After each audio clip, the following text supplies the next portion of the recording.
నువ్వు చావడానికి రెడీ అవ్వంటే తప్పు నీది కాదు, ఆ శివగాడిది.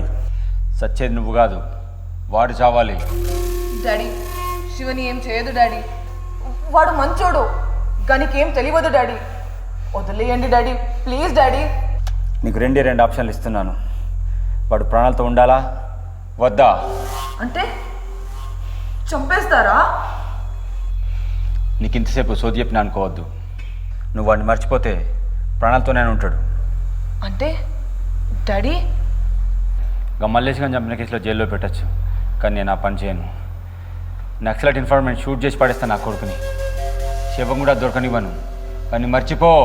డాడీ చూడు తల్లి, మీ నాయన రాక్షసులు అంటాడు.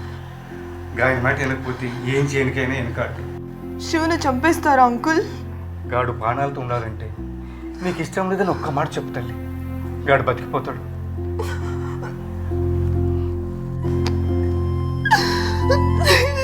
ఆ భగవంతుడు మిమ్మల్ని కలవాలని రాసిపెట్టుంటే ఎప్పటికైనా కలుస్తా.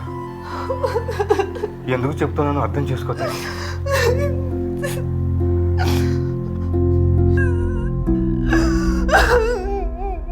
శివని ఒక్కసారి చూడాలి డాడీ, ప్లీజ్ డాడీ.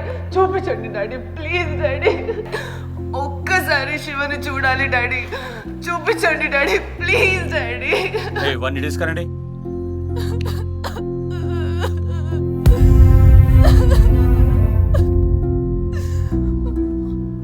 శివ, అయ్యో శివ, శివ నువ్వంటే ఇష్టం లేదురా. నిన్ను లవ్ చేయలేనురా. మనిద్దరం కలిసి తిరిగింది అంత అబద్ధమేరా. నన్ను మర్చిపో శివ. ఎక్కడికైనా వెళ్ళిపో శివ. నన్ను వదిలిపెట్టేసి వెళ్ళిపో. నువ్వు హ్యాపీగా ఉండాలి శివ. అయ్యో